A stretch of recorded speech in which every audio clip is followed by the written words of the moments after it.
ಎಲ್ಲರಿಗೂ ನಮಸ್ಕಾರ. ನನ್ನೆಲ್ಲ ಆತ್ಮೀಯ ಪ್ರೀತಿಯ ಓದು ವಿದ್ಯಾರ್ಥಿಗಳೇ, ಇಂದಿನ ಕನ್ನಡ ತರಗತಿಗೆ ನಿಮ್ಮೆಲ್ಲರಿಗೂ ಸ್ವಾಗತ.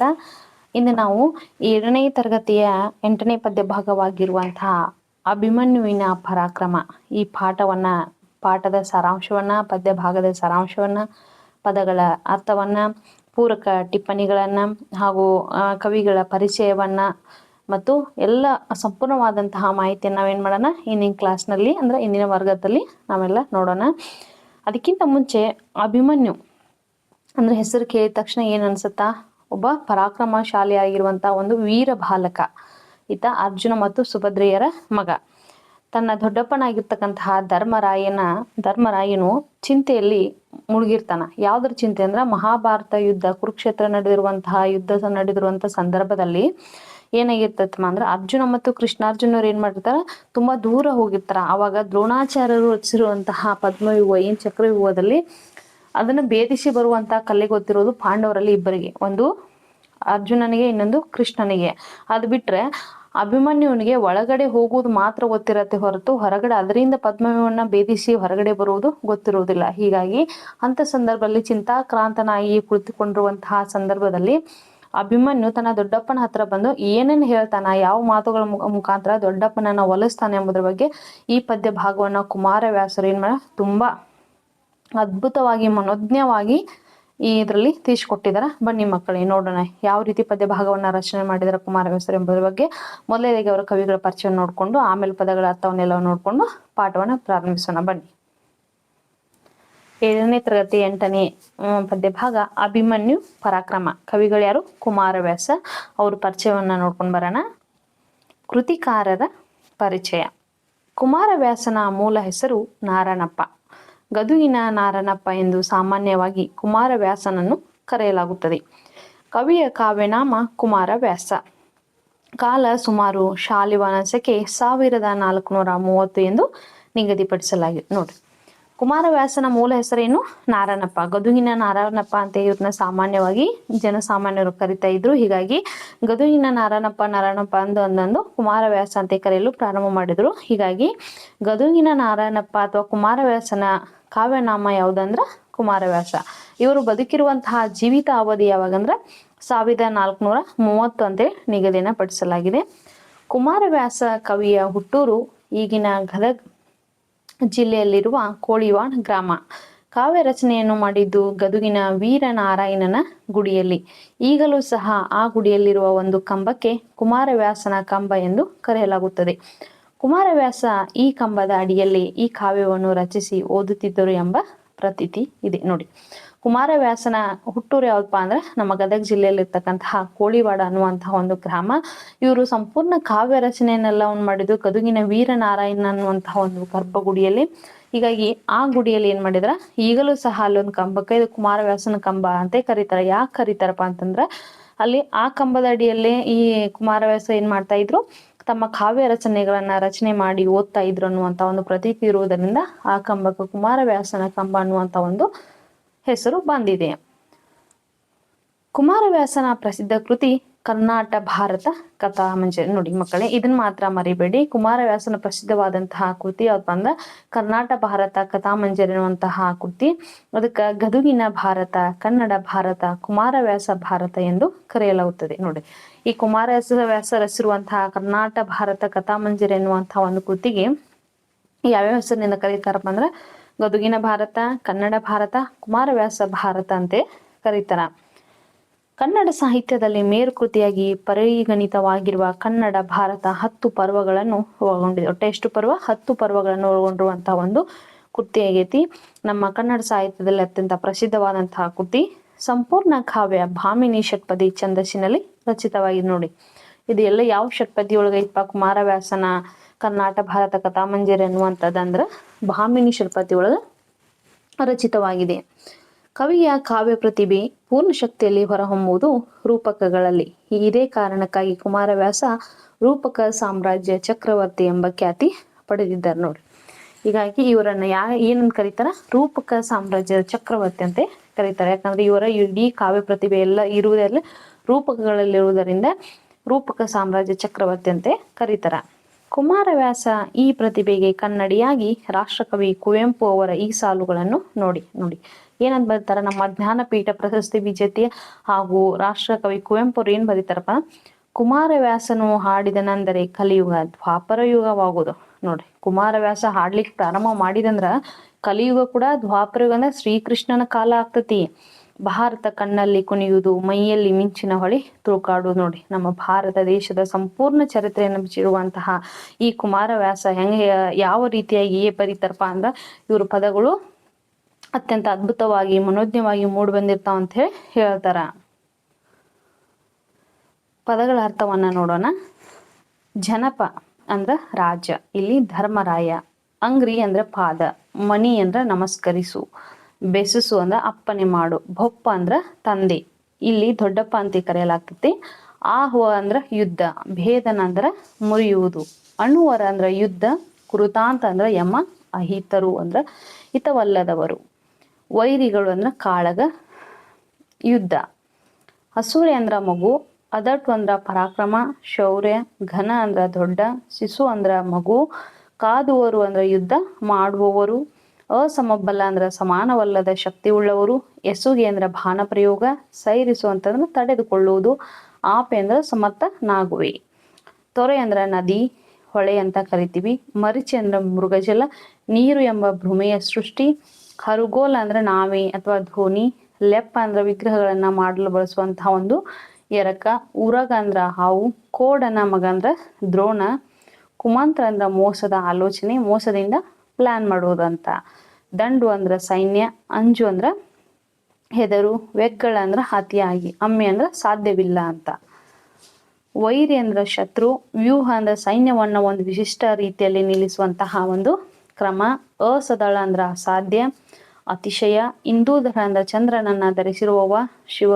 ಅಡಹಾಯ್ದರು ಅಂದ್ರ ಮೇಲೆ ಬಿದ್ದು ಬಂದರು, ಸಮರ ಅಂದ್ರ ಯುದ್ಧ, ಬೆಮರು ಅಂದ್ರ ಬೆವರು, ವೈನಿ ಜ್ವಾಲೆ ಅಂದ್ರ ಬೆಂಕಿಯ ಜ್ವಾಲೆ, ಹಿಮ ಅಂದ್ರ ಚಳಿಗಾಲ, ಮಂಜಿನ ಹನಿ, ಅಂಜು ಅಂದ್ರ ಹೆದರು, ಮಂಜು ಅಂದ್ರ ಇಬ್ಬನಿ, ಮೆಲುಗಾಳಿಗೆ ಸ್ಪರ್ಧಾತ್ಮಕವಾದ ಯುದ್ಧ, ದುಗುಡ ಅಂದ್ರ ಚಿಂತೆ, ಆತಂಕ, ನಿಮ್ಮಡಿ ಆಲಿ ಅಂದ್ರ ನಿಮ್ಮ ಕಣ್ಣುಗಳಿಗೆ, ಔತಣ ಅಂದ್ರ ವಿಶೇಷ ಭೋಜನ, ಇಕ್ಕು ಅಂದ್ರ ಇಡು ಬಡಿಸು, ವರಸಿ ಅಂದ್ರ ನಾಶ ಮಾಡಿ, ರಿಪುಬಲ ಅಂದ್ರ ವೈರಿ ಸೈನ್ಯ.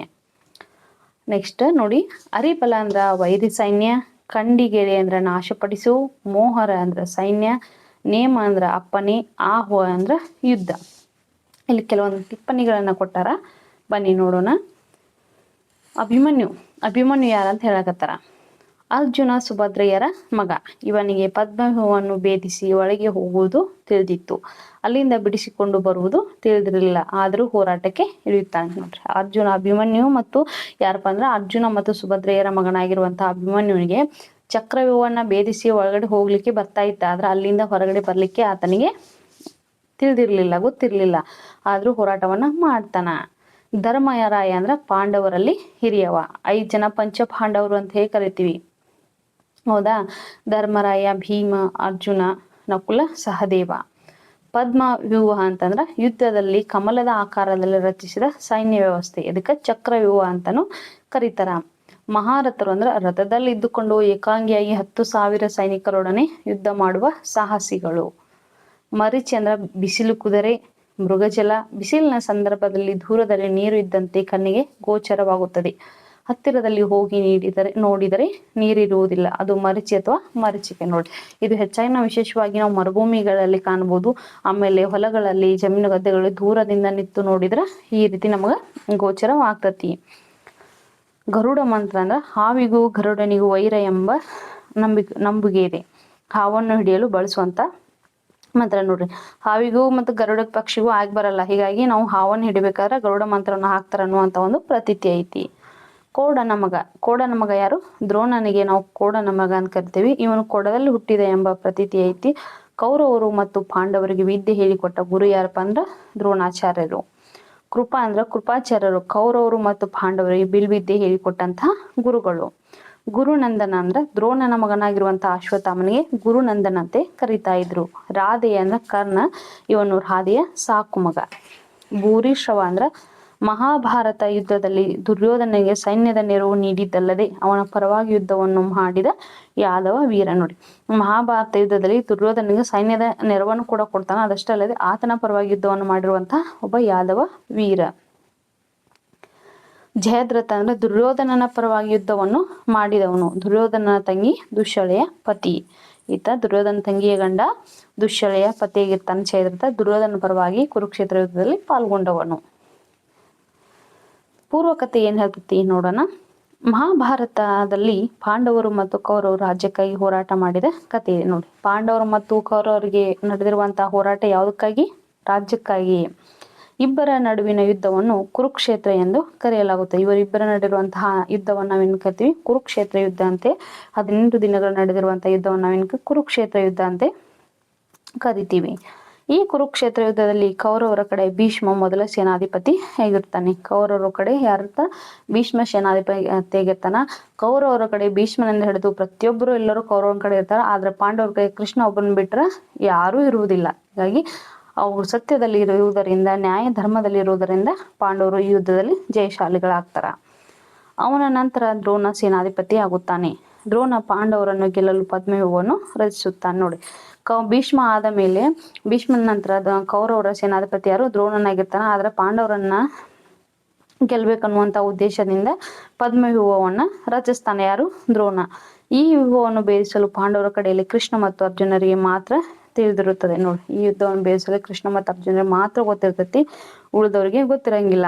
ಆದ್ರೆ ಅವರಿಬ್ಬರು ಯುದ್ಧಕ್ಕಾಗಿ ಬಹು ದೂರಕ್ಕೆ ಹೋಗಿರುತ್ತಾರೆ. ಅವರಿಬ್ರು ಯುದ್ಧಕ್ಕಾಗಿ ಎಲ್ಲೋಕಾರ ತುಂಬಾ ದೂರ ಹೋಗಿರ್ತಾರ. ಅವರು ಬರುವವರೆಗೆ ಯುದ್ಧವನ್ನು ನಡೆಸುವುದು ಅನಿವಾರ್ಯವಾಗಿರುತ್ತದೆ. ಅವರು ಬರೋ ಮಟ್ಟ ಯುದ್ಧವನ್ನು ಹೆಂಗ ಮುನ್ನಡೆಸ್ಕೊಂಡು ಹೋಗೋದಂತೆ ಧರ್ಮರಾಯನಿಗೆ ಚಿಂತೆ ಆಗ್ಬಿಟ್ಟಿರ್ತೈತಿ. ಧರ್ಮರಾಯನಿಗೆ ಚಿಂತೆ ಆಗುತ್ತದೆ. ಕೃಷ್ಣಾರ್ಜುನರನ್ನು ಬಿಟ್ಟರೆ ಅಭಿಮನ್ಯುವಿಗೆ ಪದ್ಮವ್ಯೂಹ ಭೇದಿಸುವ ವಿದ್ಯೆ ಅರ್ಧ ಮಾತ್ರ ಗೊತ್ತಿರುತ್ತದೆ.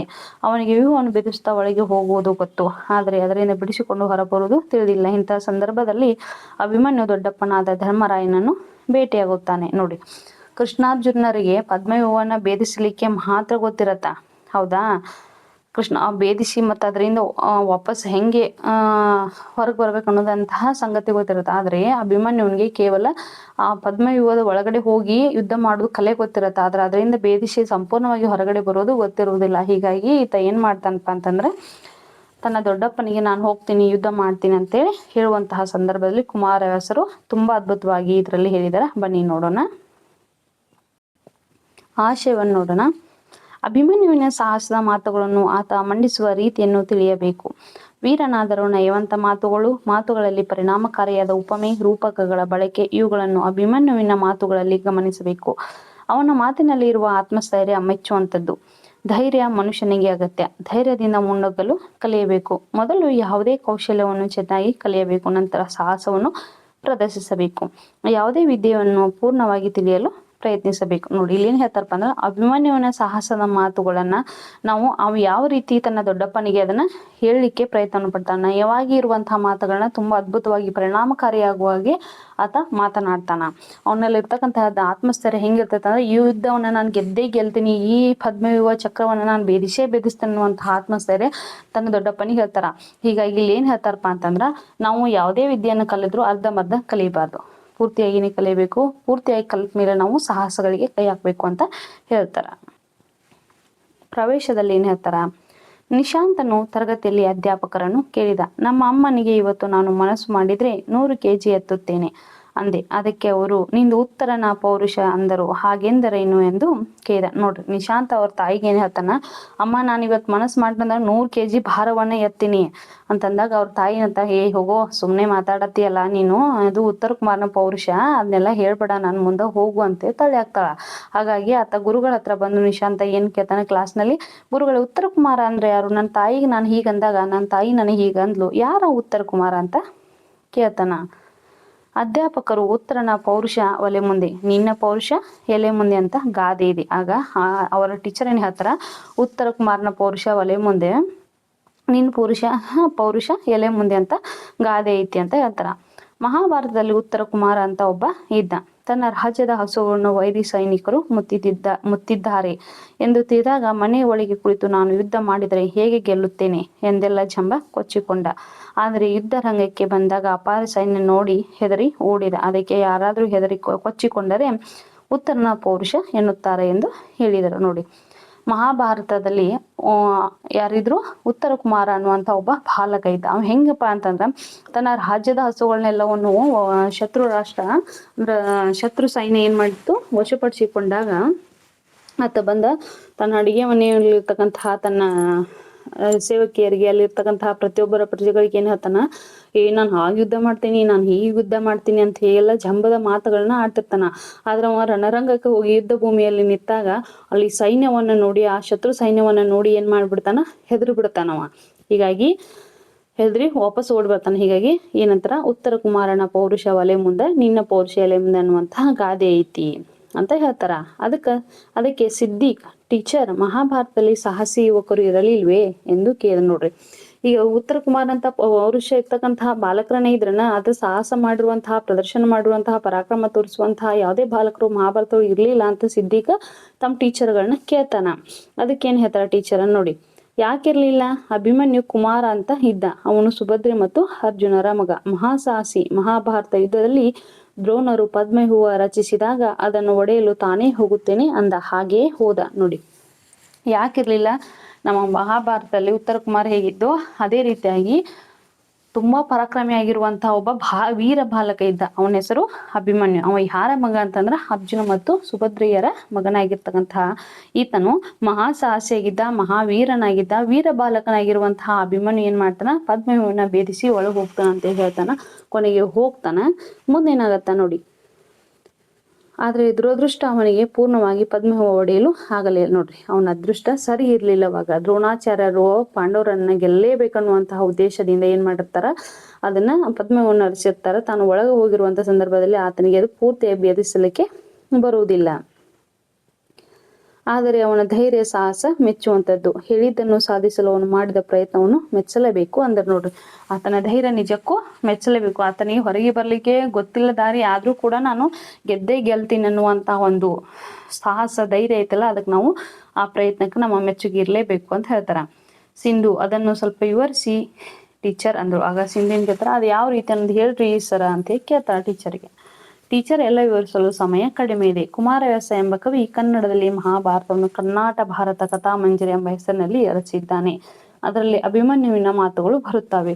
ಆ ಭಾಗ ಮಾತ್ರ ಓದೋಣ ಎಂದರು. ನೋಡಿ, ಅವಾಗ ಏನ್ ಹೇಳ್ತಾರ, ಮಹಾಭಾರತವನ್ನು ಹೇಳ್ಬೇಕಂದ್ರೆ ತುಂಬಾ ದಿನಗಳು ಬೇಕು, ತುಂಬಾ ಸಮಯ ಬೇಕು. ಹೀಗಾಗಿ ಸ್ವಲ್ಪ ಸಮಯ ಇರುವುದರಿಂದ ನಾವೇನ್ ಮಾಡೋಣ, ಕುಮಾರವ್ಯಾಸ ರಚಿಸಿರುವಂತಹ ಕರ್ನಾಟ ಭಾರತ ಕಥಾಮಂಜರಿ, ಕನ್ನಡ ಭಾರತ ಕಥಾಮಂಜರಿನ ಐತಲ್ಲ, ಇದ್ರೊಳಗ ಅಭಿಮನ್ಯುವಿನ ಮಾತುಗಳು ಮತ್ತು ತನ್ನ ದೊಡ್ಡಪ್ಪನೊಂದಿಗೆ ಮಾತನಾಡುವಂತಹ ಮಾತುಗಳ ಒಂದು ಪದ್ಯ ಭಾಗ ಐತಿ, ಅದನ್ನ ಮಾತ್ರ ನೋಡೋಣ ಅಂತೆ ಹೇಳ್ತಾರ. ನೋಡಿ ಮಕ್ಕಳೇ, ಪಾಠವನ್ನ ಪ್ರಾರಂಭವನ್ನ ಮಾಡೋಣ. ಜನಪನ ಅಂಗ್ರಿಗೆ ಮಣಿದು ಕೈ ಮುಗಿದು ಎನಗೆ ಬೆಸಸೈ ಬೊಪ್ಪ ಥಾಬಲ್ಲೆನು ಮಹಾ ಆವಹದ ಒಳಗೆ ಪದ್ಮವ್ಯೂಹ ಭೇದನವ ಅನುವರವ ಗೆಲ್ಲುವೆನು ಕೃತಾಂತನ ಮನೆಗೆ ಕಳುಹುವೆನು ಅಹಿತರನು ನೀನು ಇನಿತು ಚಿಂತಿಸಲೇಕೆ ಕಾಳಗಕೆಯನ್ನ ಕಳುಹು ಎಂದ. ನೋಡಿ, ಇಲ್ಲಿ ಜನಪನಂಗ್ರಿಗೆ ಮಣಿದು ಅಂತಂದ್ರ ಇಲ್ಲಿ ಅಭಿಮನ್ಯು ಏನ್ ಹೇಳ್ತಾನ, ತನ್ನ ದೊಡ್ಡಪ್ಪನಿಗೆ ಅಂದ್ರ ಅವರು ಕೃಷ್ಣ ಮತ್ತು ಅರ್ಜುನರು ಮಹಾಭಾರತ ಯುದ್ಧದಲ್ಲಿ ಕುರುಕ್ಷೇತ್ರ ನಡೆದಿರುವಂತಹ ಸಂದರ್ಭದಲ್ಲಿ ತುಂಬಾ ದೂರ ಹೋಗಿರ್ತಾರ. ಯುದ್ಧವನ್ನು ಮಾಡ್ಲಿಕ್ಕೆ ಹೋಗಿರುವಂತಹ ಸಂದರ್ಭದಲ್ಲಿ ದ್ರೋಣಾಚಾರ್ಯರು ರಚಿರುವಂತಹ ಪದ್ಮವ್ಯೂಹವನ್ನ ಹೇಗೆ ಭೇದಿಸಬೇಕು ಅಂತ ಹೇಳಿ ಚಿಂತೆಯಲ್ಲಿ ಕುಳಿತಿರುವಾಗ, ಅವರು ಬರೋವರ ಯುದ್ಧವನ್ನ ಯಾವ ರೀತಿಯಾಗಿ ನಾನು ನಡೆಸ್ಕೊಂಡು ಹೋಗ್ಬೇಕು ಅನ್ನುವಂತಹ ಚಿಂತೆಯಲ್ಲಿ ಕುಳಿತಿರುವಂತಹ ಸಂದರ್ಭದಲ್ಲಿ ಅಭಿಮನ್ಯು ಬಂದ ತನ್ನ ದೊಡ್ಡಪ್ಪನಿಗೆ ಏನ್ ಹೇಳ್ತಾನ, ಯಾವ ರೀತಿ ಮಾತಾಡ್ತಾನ ಎಂಬುದ್ರ ಬಗ್ಗೆ ಐತಿ. ಜನಪನಂಗ್ರಿಗೆ ಮಣಿದು ಕೈ ಮುಗಿದ ಅಂದ್ರೆ, ಜನಪ ಅಂತಂದ್ರೆ ಇಲ್ಲಿ ಯಾರು, ಧರ್ಮರಾಯ, ರಾಜನಾಗಿರ್ತಕ್ಕಂತಹ ಪಾಂಡವರಲ್ಲಿಯೇ ಹಿರಿಯನಾಗಿರುವಂತಹ ಧರ್ಮರಾಯ ಈತನ ಹತ್ರ ಬಂದು, ಅಂಗ್ರಿ ಅಂದ್ರೆ ಇಲ್ಲಿ ನಾವು ಪಾದ ಅಂತ ಕರಿತೀವಿ, ಮಣಿ ಅಂತಂದ್ರ ನಮಸ್ಕರಿಸುವಂತೆ ಕರಿತೀವಿ. ಅಂದ್ರ ಆ ರಾಜನ ಹತ್ರ ಬಂದಿರೋ ಅಂದ್ರೆ ಧರ್ಮರಾಯನ ಹತ್ರ ಬಂದು ಅಭಿಮನ್ಯುನ ಆತನ ಪಾದಗಳಿಗೆ ನಮಸ್ಕಾರವನ್ನ ಮಾಡಿ ದೆನಗೆ ಬೆಸಸೈ ಬೊಪ್ಪ ತಾ ಬಲ್ಲೆನು ಮಹಾಭವದೊಳಗೆ ಪದ್ಮವ್ಯೂಹ ಭೇದನವ. ನೋಡ್ರಿ ಅವಾಗ ಏನ್ ಹೇಳ್ತಾನ, ಬೆಸಸೈ ಅಂತಂದ್ರೇನು, ಬೆಸಸು ಅಂತ ಅಪ್ಪನೆ ಮಾಡುವುದು, ಬೊಪ್ಪ ಅಂದ್ರೆ ತಂದೆ ಅಂತ ಕರಿತೀವಿ, ಆದ್ರೆ ಇಲ್ಲಿ ದೊಡ್ಡಪ್ಪ ಅಂದ್ರೆ ತಂದೆಗೆ ಸಮಾನವಾಗಿರುವಂತಹ ದೊಡ್ಡಪ್ಪನಿಗೆ ತಂದೆ ಎನ್ನುವಂತಹ ಪದದಿಂದ ಅಭಿಮನ್ಯು ಕರ್ಲಾಕತಾನ. ಅಂದ್ರೆ ಆತನಿಗೆ ಅಪ್ಪನೇ ಮಾಡು ತಂದೆ, ನಾನು ಆತನ ಪಾದಗಳಿಗೆ ನಮಸ್ಕಾರ ಮಾಡಿ ನನಗೆ ಅಪ್ಪನೇ ಕೊಡಿ ಅಂತ ಹೇಳಿ ದೊಡ್ಡಪ್ಪನಿಗೆ ಹೇಳಕತ್ತಾರ. ಎದಕ್ಕೆ ಹೇಳಕತ್ತಾನ, ಆಹವ ಅಂದ್ರೆ ಯುದ್ಧ ಅಂತ ಕರಿತೀವಿ, ಭೇದನ ಅಂತಂದ್ರ ಮುರಿಯುವುದು. ಆ ಪದ್ಮವ್ಯೂಹ ದ್ರೋಣಾಚಾರ್ಯರು ರಚಿಸಿರುವಂತಹ ಪದ್ಮವ್ಯೂಹ ಏನ್ ಚಕ್ರವ್ಯೂಹ ಐತಲ್ಲ ಅದಕ್ಕ ನನಗೆ ಹೋಗ್ಲಿಕ್ಕೆ ಅವಕಾಶವನ್ನ ಕೊಡು. ಪದ್ಮವ್ಯೂಹ ಅಂತಂದ್ರೆ ಯುದ್ಧದಲ್ಲಿ ಕಮಲದ ಆಕಾರದಲ್ಲಿ ರಚಿಸಿರುವಂತಹ ಒಂದು ಸೈನ್ಯದ ವ್ಯವಸ್ಥೆ, ಇದಕ್ಕೆ ಚಕ್ರವ್ಯೂಹ ಅಂತಲೂ ಕೂಡ ನಾವು ಕರಿತೀವಿ. ಈಗ ಈ ದ್ರೋಣಾಚಾರ್ಯರು ಇದನ್ನ ಪಾಂಡವರನ್ನ ಗೆಲ್ಲಲೇಬೇಕನ್ನುವಂತಹ ಉದ್ದೇಶದಿಂದ ಇದನ್ನ ರಚನೆಯನ್ನ ಮಾಡಿರ್ತಾರ. ಹೀಗಾಗಿ ಅಂತಹ ಪದ್ಮವ್ಯೂಹವನ್ನ ಭೇದಿಸಲಿಕ್ಕೆ, ಅದನ್ನ ಮುರಿಲಿಕ್ಕೆ ನನಗ ಅವಕಾಶವನ್ನ ಅಂದ್ರೆ ಅಪ್ಪನೆಯನ್ನ ಕೊಡು ತಂದೆ ಅಂತೆ ಅಭಿಮನ್ಯು ಕೇಳಾಕತಾನ. ಏನಂತ ಕೇಳ್ತಾನ, ಅನುವರವ ಗೆಲುವೆನು ಕೃತಾಂತನ ಮನೆಗೆ ಕಳುಹುವೆನ ಈತರನು ನಿನಿತು ಚಿಂತಿಸಲೇಕೆ ಕಾಳಗಕ್ಕೆನ್ನ ಕಳುಹು ಎಂದ. ನೋಡ್ರಿ ಅದಕ್ಕೆ ಏನ್ ಹೇಳ್ತಾನಪ್ಪ ಅಂತಂದ್ರ, ಅನುವರ ಅಂತಂದ್ರೆ ಯುದ್ಧ ಅಂತಾನೆ ಕರಿತೀವಿ, ಕೃತಾಂತ ಅಂದ್ರ ನಾನು ಆ ಪದ್ಮವ್ಯೂಹನ ಭೇದಿಸಿ ಬರ್ತೀನಿ, ಆ ಯಮನನ್ನ ನಾನು ಗೆಲ್ತೀನಿ. ಅಹಿತರು ಅಂತಂದ್ರೆ ಏನ, ಹಿತವಲ್ಲದವರು, ವೈರಿಗಳು. ಕಾಳಗ ಅಂದ್ರ ಯುದ್ಧ ಅಂತ ಕರಿತೀವಿ, ಅಂದ್ರೆ ನಾ ಯಮನನ್ನು ಕೂಡ ನಾನು ಗೆದ್ದು ಬರ್ತೀನಿ, ಆ ವೈರಿಗಳನ್ನ ನಾನು ವೈರಿ ಪಾಶವನ್ನ ದಾಟಿ ನಾನು ಬರ್ತೀನಿ, ಆ ಯುದ್ಧವನ್ನ ನಾನು ಜಯವನ್ನ ಸಾಧಿಸ್ತೀನಿ ಅಂತ ಹೇಳಿ ಕೇಳ್ತಾನ. ನೋಡಿ ಮಕ್ಕಳು ಇಲ್ಲಿ ಏನೇ ಅಂತ ಹೇಳ್ತೀನಿ ಅಂದ್ರೆ, ಚಿಂತಾಕ್ರಾಂತನಾಗಿ ಕುಳಿತಿರುವಂತಹ ಧರ್ಮರಾಯನ ಹತ್ರ ಬಂದಿರುವಂತಹ ಯಾರು, ಅಭಿಮನ್ಯು, ಆತನ ಪಾದಗಳಿಗೆ ನಮಸ್ಕಾರವನ್ನ ಮಾಡಿ ನನಗೆ ಆ ಪದ್ಮವನ್ನ ಭೇದಿಸಲಿಕ್ಕೆ ಅಪ್ಪನೆಯನ್ನು ಕೊಡು ತಂದೆ, ನಾನು ಹೋಗ್ತೀನಿ, ನಾನು ಆ ಯುದ್ಧದಲ್ಲಿ ನಾನು ಪಾಲ್ಗೊಳ್ತೀನಿ, ಆ ಪದ್ಮವನ್ನು ಭೇದಿಸಿ ಬರ್ತೀನಿ, ಆ ಯಮನನ್ನೇ ಗೆಲ್ತೀನಿ, ನೀನು ಚಿಂತೆಯನ್ನ ಮಾಡಬೇಡ, ನಾನು ಆ ಯುದ್ಧವನ್ನ ಆ ಕಾಳಗವನ್ನ ನಾನು ಜಯಶಾಲಿಯಾಗಿ ಮಾಡ್ತೀನಿ, ಯುದ್ಧವನ್ನ ಸಂಪೂರ್ಣವಾಗಿ ಜಯಶಾಲಿ ಆಗುವಂತೆ ನಾನು ಮಾಡ್ತೀನಿ, ನೀನು ಚಿಂತಿಸಬೇಡ, ನನ್ನನ್ನ ಯುದ್ಧಕ್ಕೆ ಕಳುಹಿಸಿ ಕೊಡುವಂತೆ ತನ್ನ ದೊಡ್ಡಪ್ಪನಿಗೆ, ಧರ್ಮರಾಯನಿಗೆ ಅಥವಾ ಧರ್ಮಜನಿಗೆ ಅಭಿಮನ್ಯು ಹೇಳ್ತಾನ. ಅಭಿಮನ್ಯು ಹೇಳಿರುವಂತಹ ಮಾತುಗಳಿಗೆ ಧರ್ಮಜ ಏನ್ ಹೇಳ್ತಾನ ನೋಡೋಣ ಬನ್ನಿ. ಮುಂದೇನ್ ಹೇಳ್ತಾನ, ಹಸುಳೆಯ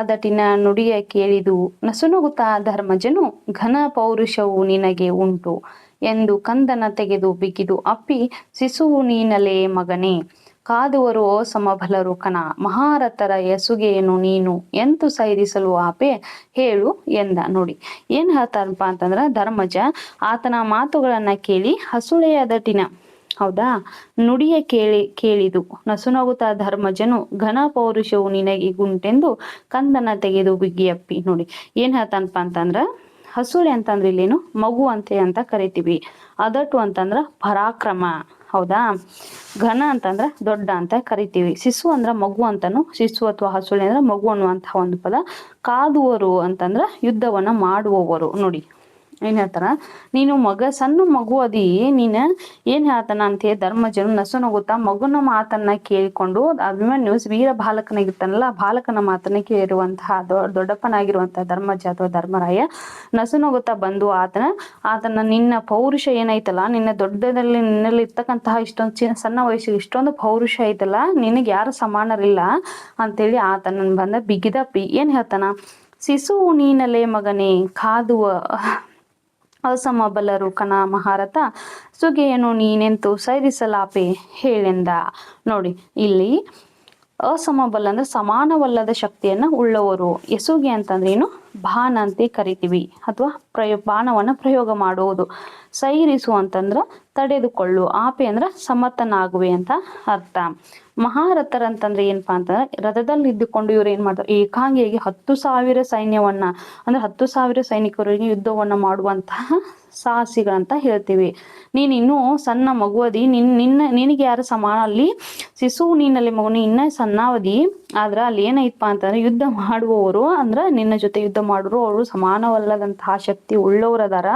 ಅವ್ರು ಎಂತವ್ರದಾನಪ್ಪ, ಅವರು ಎಲ್ಲ ಬಾಣ ಪ್ರಯೋಗವನ್ನ ಮಾಡಿಕೊಂಡ್ರ ಅವಾಗ ನೀನು ತಡೆದುಕೊಳ್ಳಲು ಆಗುವುದಿಲ್ಲ, ಆದ್ರೆ ನೀನ್ ಸಮರ್ಥದಿ ನನಗೆ ಗೊತ್ತೈತಿ, ಆದ್ರೆ ಏನ್ ಮಾಡುವುದು, ಅಲ್ಲಿದ್ದವರು ಮಹಾರಥರದಾರ, ಇವರು ರಣರಂಗದಲ್ಲಿ ಕುರುಕ್ಷೇತ್ರ ರಣರಂಗದಲ್ಲಿ ಎಂತವ್ರದಾರ, ಸಮಾನವಲ್ಲದಂತಹ ಶಕ್ತಿ ಉಳ್ಳವರು ಮಹಾರಥರಲ್ಲಿದಾರ ಅಂತೇಳಿ ತನ್ನ ಕಂದನಿಗೆ ಅಭಿಮನ್ಯುವಿಗೆ ಧರ್ಮಜ ಹೇಳ್ತಾರ.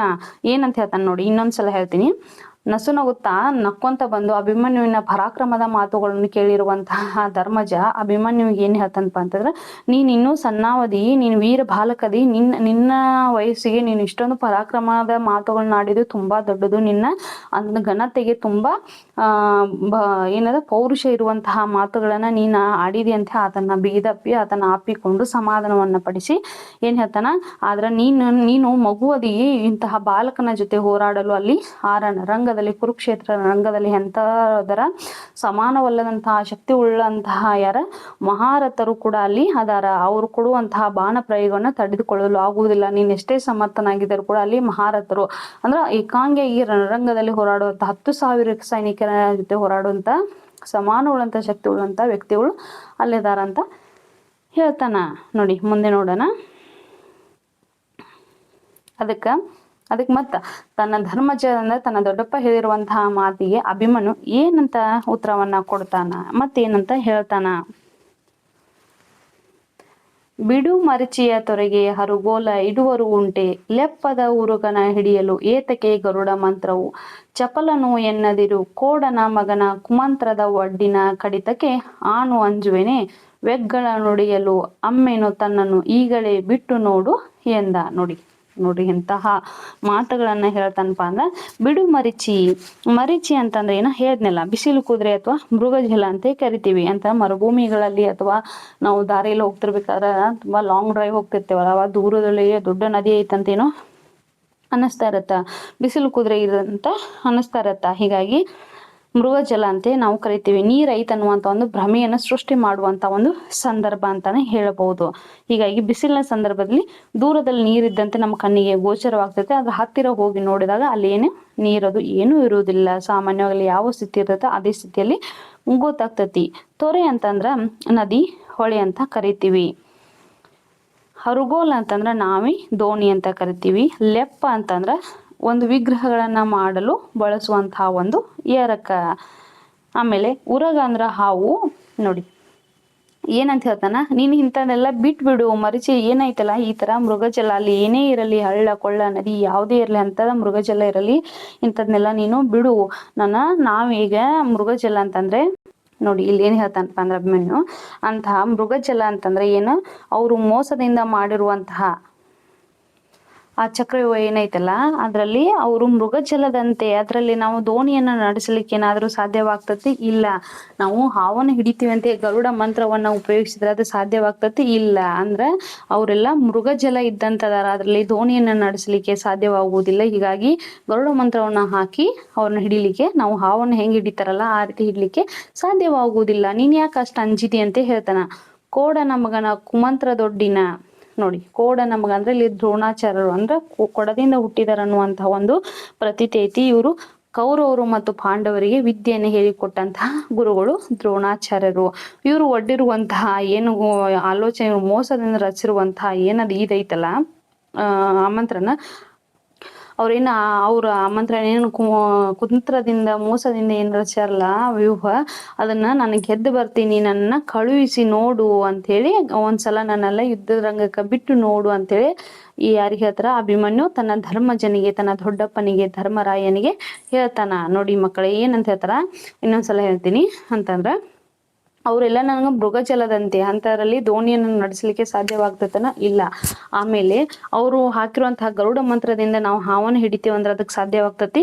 ಇಲ್ಲ. ಆದ್ರ ಆ ದ್ರೋಣಾಚಾರ್ಯರು ಹಾಕಿರುವಂತಹ ಪದ್ಮವ್ಯೂಹ, ಅವರು ಮೋಸದಿಂದ ರಚಿರುವಂತಹ ವ್ಯೂಹವನ್ನ ನನ್ಗ ಭೇದಿಸ್ಲಿಕ್ಕೆ ಗೊತ್ತು, ನಾನು ಅದನ್ನ ಗೆದ್ದು ಬರ್ತೀನಿ, ಯುದ್ಧವನ್ನ ನಾನು ಗೆದ್ದು ಬರ್ತೀನಿ, ನನ್ನನ್ನ ಕಳುಹಿಸಿ ಕೊಡಿ ಅಂತ ಹೇಳಿ ತನ್ನ ದೊಡ್ಡಪ್ಪನಿಗೆ ಅಭಿಮನ್ಯು ಹೇಳ್ತಾನ. ನೋಡಿ ಮುಂದಿನ ಅದಕ್ಕ ಅಭಿಮನ್ಯು ಹೇಳಿರುವಂತಹ ಮಾತಿಗೆ ಮತ್ತೇನ್ ಹೇಳ್ತಾರ, ಯಾರು ಧರ್ಮಜ ಏನ್ ಹೇಳ್ತಾನ ನೋಡಿ, ಕಂದ ವೈರಿವ್ಯೂಹ ಅಸದಳ ಎಂದು ಎನಿಪುದು, ಅದರೊಳಗೆ ಕೃಪ ಗುರುನಂದನರು, ರಾಧೆಯ ಭೂರಿಶ್ರವ ಜಯದ್ರಥರು, ಇಂದುಧರನು ಅಡಹಾಯ್ದರು, ಒಮ್ಮೆಗೆ ಹಿಂದು ಮುಂದು ಎನಿಸುವರು, ನೀನು ಗೆಲ್ಲುವ ಅಂದವು ಎಂತೈ, ಸಮರವಿದು ಸಾಮಾನ್ಯವಲ್ಲ ಎಂದ. ನೋಡಿ ಮತ್ತೇನ್ ಹೇಳಕತ್ತಾನ, ನೋಡ್ರಿ ಅಲ್ಲಿ ಏನ್ ಹೇಳ್ತಾರಪ್ಪ ಅಂದ್ರ ಕಂದ ಮತ್ತ ಅಭಿಮನ್ಯುವಿನನ್ನ ಹೇಳಿರುವಂತಹ ಮಾತಿಗೆ ಮತ್ತೇನ್ ಹೇಳ್ತಾನಪ್ಪ ಅಂತಂದ್ರ ಇಲ್ಲಿ ಧರ್ಮಜ ಅಥವಾ ಧರ್ಮರಾಯ ಏನ್ ಹೇಳ್ತಾನ, ಕಂದ ವೈರಿ ಸೈನ್ಯ ಐತಲ್ಲ ಅದು ಸಾಮಾನ್ಯವಾದಂತಲ್ಲ. ವ್ಯೂಹ ಅಂತಂದ್ರೆ ಏನು, ಒಂದು ರೀತಿ ವಿಶಿಷ್ಟ ರೀತಿಯಲ್ಲಿ ನಿಲ್ಲಿಸಿರುವಂತಹ ಒಂದು ಶತ್ರುಗಳ ಸೈನ್ಯವನ್ನ ಒಂದು ವಿಶಿಷ್ಟ ರೀತಿಯಲ್ಲಿ ನಿಲ್ಲಿಸಿರುವಂತಹ ಒಂದು ಕ್ರಮಕ್ಕೆ ನಾವೇನು ಕರಿತೀವಿ, ವ್ಯೂಹ ಅಂತ ಹೇಳಿ ನಾವು ಕರಿತೀವಿ. ಅಸದಳ ಅಂತಂದ್ರ ಸಾಮಾನ್ಯ, ಅಸಾಧ್ಯವಾದಂಥದ್ದು, ಅತಿಶಯವಾದಂಥದ್ದು ಅಂತ ಹೇಳಿ ಕರಿತೀವಿ. ಇಂದುಧರ ಅಂತಂದ್ರೆ ಯಾರು, ಇಂದುಧರ ಚಂದ್ರನನ್ನ ಧರಿಸಿದವ ಶಿವ ಅಂತ ಹೇಳಿ ಕರಿತೀವಿ. ಅಡಹಾಯ್ದರು ಅಂದ್ರ ಮೇಲೆ ಬಿದ್ದು ಬಂದರು, ಸಮರ ಅಂದ್ರ ಯುದ್ಧ ಅಂತ ಹೇಳಿ ಕರಿತೀವಿ. ನೋಡಿ, ಕೃಪಾ ಅಂತಂದ್ರೆ ಯಾರಪ್ಪ ಅಂದ್ರ ಕೃಪಾಚಾರ್ಯರು ಕೌರವರು ಮತ್ತು ಪಾಂಡವರಿಗೆ ಬಿಲ್ವಿದ್ಯೆಯನ್ನ ಹೇಳಿಕೊಟ್ಟಂತಹ ಗುರುಗಳು. ಗುರುನಂದನ ಅಂತಂದ್ರ ಇಲ್ಲಿ ದ್ರೋಣಾಚಾರ್ಯರ ಮಗನಿಗೆ ಅಶ್ವತ್ಥಾಮನಿಗೆ ಗುರುನಂದನ ಅಂತ ಕರಿತಾ ಇದ್ವಿ. ಆಮೇಲೆ ರಾಧೆ ಅಂತಂದ್ರ ಕರ್ಣೈತನ ರಾಧೆಯ ಸಾಕು ಮಗನಾಗಿರ್ತಾನ. ಭೂರಿಶ್ರವ ಅಂತಂದ್ರ ಮಹಾಭಾರತ ಯುದ್ಧದಲ್ಲಿ ಭೂರಿಶ್ರವ ಈತ ಯಾದವ ಕುಟುಂಬಕ್ಕೆ ಸೇರಿದವ, ಆದ್ರೆ ಇವೇನ್ ಮಾಡ್ತಾನ, ದುರ್ಯೋಧನನ ಪರವಾಗಿ ಯುದ್ಧವನ್ನು ಮಾಡಿ ಸೈನ್ಯ ಸಹಾಯವನ್ನು ನೀಡ್ತಾನ. ಅಷ್ಟರಲ್ಲಿ ಆತನ ಪರವಾಗಿ ಯುದ್ಧವನ್ನು ಕೂಡ ಮಾಡಿದವ. ಜಯದ್ರಥ ಅಂತಂದ್ರ ದುರ್ಯೋಧನ ತಂಗಿ ಗಂಡನಾಗಿದ್ದು ಈತ ದುರ್ಯೋಧನ ಪರವಾಗಿ ಕುರುಕ್ಷೇತ್ರ ಯುದ್ಧದಲ್ಲಿ ಪಾಲ್ಗೊಂಡವನು ಅಂತ ಹೇಳ್ತೀವಿ. ಅಂದ್ರ ಏನ್ ಕಂದ ವೈರಿ ವ್ಯೂಹ ಏನೈತಲ್ಲ, ವೈರಿ ವ್ಯೂಹ ಸೈನ್ಯ ಐತಲ್ಲ, ಸೈನ್ಯ ಅದು ಎಂಥದ್ದು, ಆ ಸೈನ್ಯದೊಳಗೆ ಯಾರ್ಯಾರದಾರಪ್ಪ ಅಂತಂದ್ರ ಕೃಪಾಚಾರ್ಯರು, ಗುರುನಂದನರು, ರಾಧೇಯದಾನ, ಆಮೇಲೆ ಭೂರಿಶ್ರವದಾನ, ಜಯದ್ರಥದಾರ, ಇಂದುದರ ಎಲ್ಲರೂ ಅದರ. ಅವರಷ್ಟು ಕೂಡಿ ಒಮ್ಮಿಂದೊಮ್ಮೆಲೆ ನಿನ್ನ ಮೇಲೆ ಬಂದ ಅಂದ್ರ, ನಿನ್ನ ಮೇಲೆ ಒಮ್ಮಿನೊಮ್ಮೆ ಬಾಣ ಪ್ರಯೋಗವನ್ನ ಮಾಡಿದ್ರ ನಿನಗ ಅದ ಗೆಲ್ಲಿಕ್ಕೆ ಆಗುವುದಿಲ್ಲ, ಅದು ಅಸಾಮಾನ್ಯ ಐತಿ ಅಂತೇಳಿ ನೀನ್ ಏನ್ ಮಾಡೋಣ ತಿಳಿದುಕೊಳ್ಬೇಡ, ಅದು ಸಮರ ಐತಿ, ಯುದ್ಧ ಐತಿ ಅಂತೇಳಿ ಹೇಳ್ತಾನ. ಆಗ ನೋಡಿ ಮಕ್ಕಳಿಗೆ ಏನ್ ಹೇಳ್ತಾರಪ್ಪ ಅಂದ್ರ, ಕಂದ ವೈರಿ ವ್ಯೂಹಸದಳ ವೆಂದ ಅಸದಳ ಎಂದು ಎನಿಪುದು ಅದರೊಳಗೆ. ನೋಡ್ರಿ, ಅದು ಸಾಮಾನ್ಯದಲ್ಲ. ನೀನು ವೈರಿ ವ್ಯೂಹ ಏನೈತಿ ಲಡಿಸಿರುವಂತ ವ್ಯೂಹ ಅದು ಸಾಮಾನ್ಯದ್ದು ಅಲ್ಲ. ಅದರೊಳಗೆ ಕೃಪಾ, ಗುರುನಂದನರು, ರಾಧೆಯ, ಭೂರಿಶ್ರವ, ಜಯದ್ರಥರು, ಇಂದುಧರನು ಅಂದ್ರ ಯಾರ್ಯಾರ್ದಾರ, ಕೃಪಾಚಾರ್ಯದರ, ಗುರುನಂದನರದರ, ರಾಧೆಯದನ, ಭೂರಿಶ್ರವದರ, ಜಯದ್ರಥ ಅದರ, ಇಂದುಧರನು ಕೂಡ ಅದರ. ಇವರೆಲ್ಲರೂ ಅಡಹಾಯ್ದರು ಒಮ್ಮೆಗೆ ಹಿಂದು ಮುಂದು ಎನಿಸೋರು. ನೋಡು, ಅವರೆಲ್ಲರೂ ಒಮ್ಮೆಲೆ ಬಂದು ನಿನ್ನ ಮೇಲೆ ಬಾಣ ಪ್ರಯೋಗವನ್ನ ಮಾಡಿದ್ರ ನಿನಗ ಅದು ಆಗುವುದಿಲ್ಲ. ನೀನು ಗೆಲುವ ಅಂದವು ಎಂತೈ, ನಿನಗ ಗೆಲ್ಲಲಿಕ್ಕೆ ಸಾಧ್ಯವಾಗುವುದಿಲ್ಲ. ಅದು ಸಮರವಿದು ಸಾಮಾನ್ಯವಲ್ಲ, ಯುದ್ಧ ಐತಿ, ನೀನ್ ಸಾಮಾನ್ಯ ಅಂತೆ ಅನ್ಕೋಬೇಡ ಅಂತ ಹೇಳ್ತಾನ ತಂದೆ ಮಗನಿಗೆ ಅಭಿಮನ್ಯುವಿನಿಗೆ ಹೇಳ್ತಾನ. ಅಭಿಮನ್ಯುವಿಗೆ ಹೇಳಿದಾಗ ಅಭಿಮನ್ಯು ಧರ್ಮಜ ಹೇಳಿರುವಂತಹ ಮಾತಿಗೆ ಮತ್ತೆ ಯಾವ ರೀತಿ ಪ್ರತಿಕ್ರಿಯೆಯನ್ನ ಮಾಡ್ತಾನ ನೋಡಿ. ಗಾಳಿ ಬೆಮರುವುದು ಉಂಟೆ, ವೈನಿ ಜ್ವಾಲೆ ಹಿಮಕ್ಕೆ ಅಂಜುವುದೇ, ಮಂಜಿನ ಮೆಲುಗಾಳಿಗೆ ಉಂಟೆ, ಬಲು ಬೇಸಿಗೆಯ ಬಿಸಿಲ ಒಳಗೆ, ಬಾಲನು ಇವನು ಎನ್ನದಿರು, ದುಗುಡವ ತಾಳಲಾಗದು ಬಪ್ಪ, ನಿಮ್ಮಡಿ ಆಲಿಗಳಿಗೆ ಔತಣವನ್ನು ಇಕ್ಕುವೆನು, ಒರೆಸಿ ರಿಪು ಬಲವ. ನೋಡಿ ಏನ್ ಹೇಳ್ತಾನ ಮುಂದೆ, ಗಾಳಿ ಬೆಮರುವುದುಂಟೆ. ನೋಡಿ, ಈ ಪದಗಳ ಅರ್ಥವನ್ನ ಮೊದಲೇದಾಗಿ ಎಲ್ಲವನ್ನು ಬಿಡಿಸಿ ಹೇಳ್ಬಿಡ್ತೀನಿ. ಬೆಮರು ಅಂತಂದ್ರೇನ, ಬೆವರುವುದು. ವೈನಿ ಜ್ವಾಲೆ ಅಂತಂದ್ರೆ ಬೆಂಕಿಯ ಜ್ವಾಲೆ ಅಂತ ಹೇಳಿ ಕರಿತೀವಿ. ಹಿಮ ಅಂದ್ರೆ ಚಳಿಗಾಲ, ಮಂಜಿನ ಹನಿ ಅಂತ ಹೇಳ್ಬೋದು. ಅಂಜು ಅಂದ್ರೆ ಹೆದರುವುದು. ಮಂಜು ಅಂದ್ರೆ ಇಬ್ಬನಿ. ಮೆಲುಗಾಳಿಗೆ ಅಂದ್ರೆ ಸ್ಪರ್ಧಾತ್ಮಕವಾಗಿ ನಡೆದಿರುವಂತಹ ಒಂದು ಯುದ್ಧ. ಅಂದ್ರೆ ಸೂರ್ಯ ಮತ್ತು ಮಂಜು ಇವುಗಳ ನಡುವೆ ಸೂರ್ಯನ ತಾಪಕ್ಕೆ ಮಂಜು ಏನಾಗ್ಬಿಡ್ತೈತಿ ಅಂದ್ರೆ ಇಬ್ಬನಿ ತನ್ನಿಂತಾನೆ ಕರಗಿ ಹೋಗ್ಬಿಡ್ತೈತಿ. ದುಗುಡ ಅಂದ್ರ ಚಿಂತೆ, ಆತಂಕ. ನಿಮ್ಮಡಿ ಅಂದ್ರ ಆಲಿ ಅಂದ್ರೆ ನಿಮ್ಮ ಕಣ್ಣುಗಳಿಗೆ. ಔತಣ ಅಂದ್ರೆ ವಿಶೇಷವಾದಂತಹ ಭೋಜನ. ಇಕ್ಕು ಅಂದ್ರೆ ಇಡು ಅಥವಾ ಬಡಿಸುವುದು. ವರಸಿ ಅಂದ್ರ ನಾಶ ಮಾಡುವುದು. ರಿಪುಬಲ ಅಂದ್ರ ವೈರಿ ಸೈನ್ಯ ಅಂತ ಕರಿತೀವಿ. ನೋಡಿ ಏನಂತನ, ಗಾಳಿ ಬೆವರುವುದು ಉಂಟನ, ಅವರಿಗೆ ಗಾಳಿ ಯಾವತ್ತಾದ್ರೂ ಬೆವರಿದ್ದು ನೀವು ನೋಡಿದಿರಿ ಇಲ್ಲ. ವೈನಿ ಜ್ವಾಲೆ, ಆ ಬೆಂಕಿಯ ಜ್ವಾಲೆ ಹಿಮಕ್ಕೆ ಏನಾರ ಅಂಜಿದ್ದೇನಾರ ನೋಡಿದಿರಿ ಇಲ್ಲ. ಮಂಜಿನ ಮೆಲುಗಾಳಿಗೆ ಉಂಟೆ, ಬಲು ಬೇಸಿಗೆಯ ಬಿಸಿಲ ಒಳಗೆ. ನೋಡಿ, ಮಂಜಿನ ಮೆಲುಗಾಳಿ ಏನೈತ್ಲಾ, ಹಿಮದ ಗಾಳಿಯ ಮಂಜು ಸೂರ್ಯನ ತಾಪಮಾನಕ್ಕೆ ಏನಾದ್ರು ಸಿಕ್ಕು ಮೆಲುಗಾಳಿಗೆ ಆಗಿದು ಉಂಟನ, ಬಲು ಬೇಸಿಗೆಯ ಬಿಸಿಲ ಒಳಗೆ ಅಂದ್ರೆ ಬಲು ಬೇಸಿಗೆಯ ಬಿಸಿಲ ಒಳಗೆ ಸ್ಪರ್ಧಾತ್ಮಕವಾಗಿ ನಡೆದಿರುವಂತಹ ಯುದ್ಧವನ್ನು ನೀವೇನಾದ್ರೂ ನೋಡಿದ್ದೀರಿ ಇಲ್ಲ. ನನ್ನನ್ನ ಬಾಲಕ ಅಂತೇಳಿ ಅನ್ಕೋಬೇಡ್ರಿ, ಬಾಲನು ಇವನು ಎನ್ನದ್ರಿ, ನನ್ನ ಸಣ್ಣವದ, ನೀವು ಚಿಕ್ಕವ ಅಂತೇಳಿ ನನ್ನನ್ನ ಪರಿಗಣಿಸಬೇಡಿ.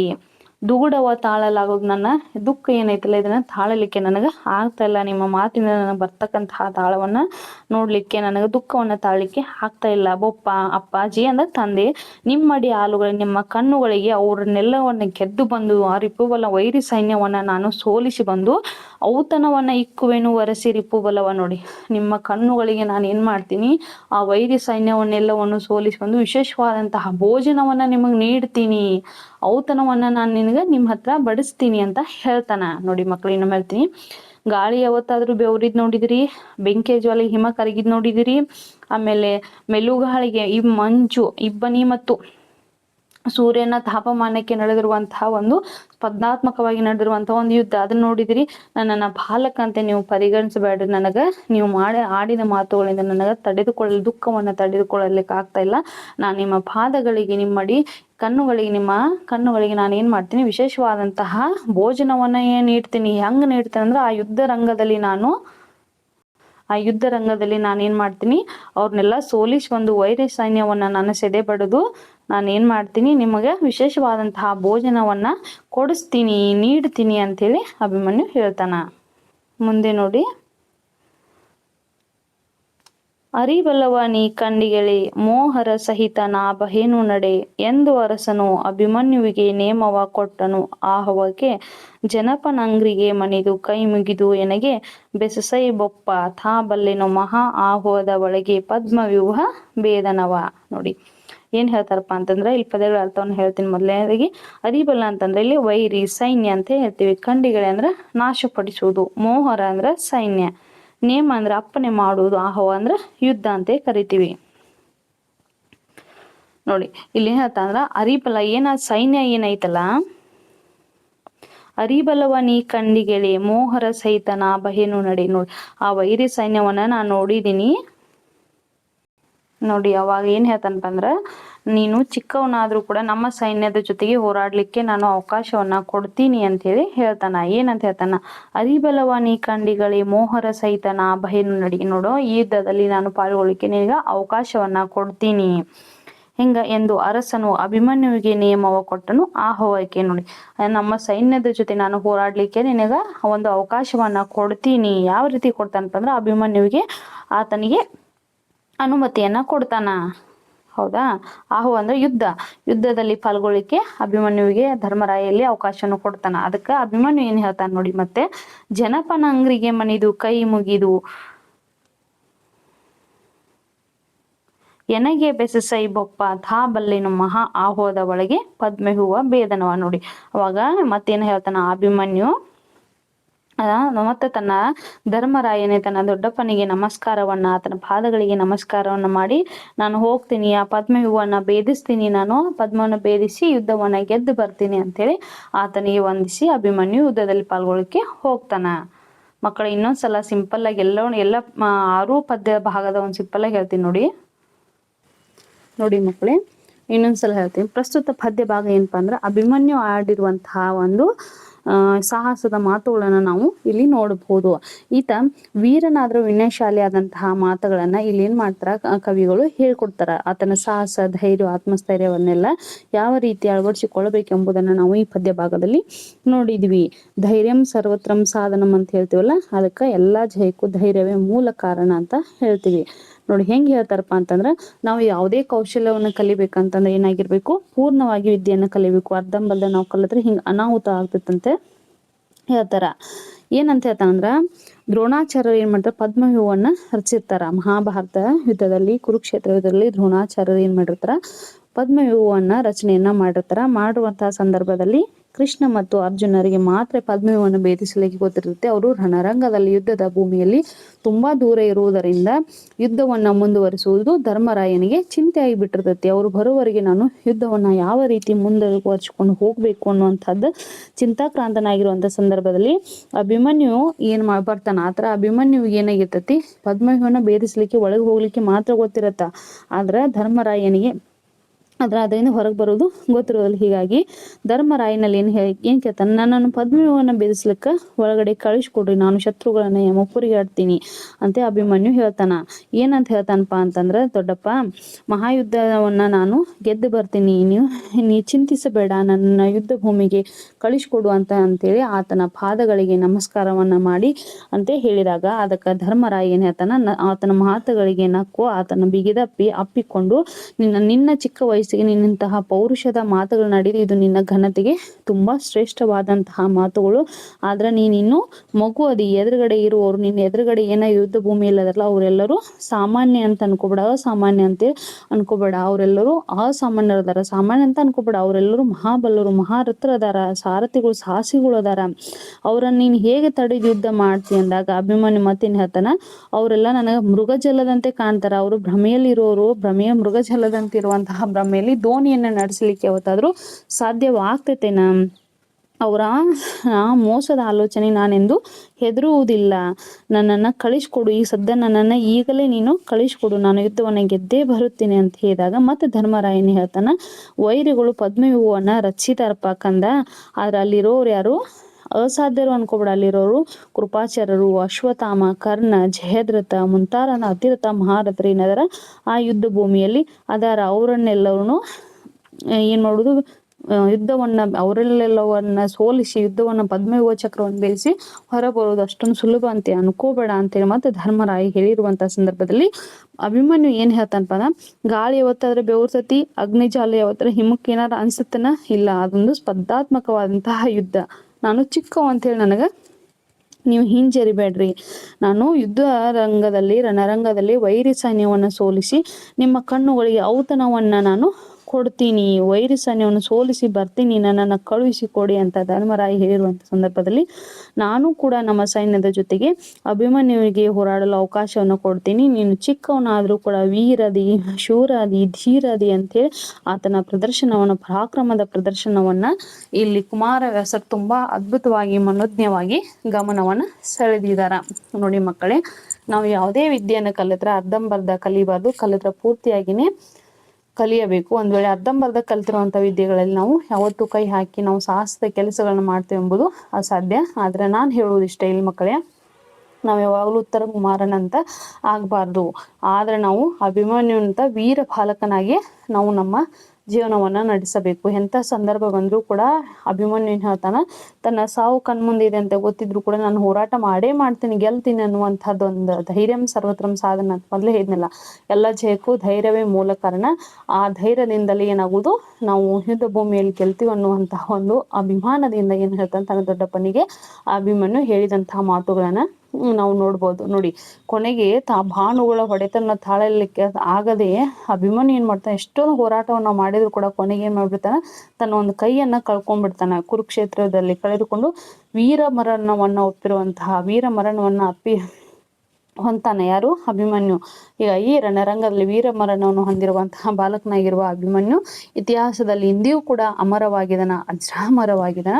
ನಾವೆಲ್ಲರೂ ಅಭಿಮನ್ಯುವಿನ ತರ ಆಗೋಣ ಅಂತ ಹೇಳಿ ಮಕ್ಕಳೇ, ಇಂದಿನ ಕನ್ನಡ ತರಗತಿ ನಿಮ್ಮೆಲ್ಲರಿಗೂ ತಿಳಿದಿದೆ ಅಂತೇಳಿ ನಾನು ಭಾವಿಸ್ತೀನಿ. ಎಲ್ಲರಿಗೂ ನಮಸ್ಕಾರ.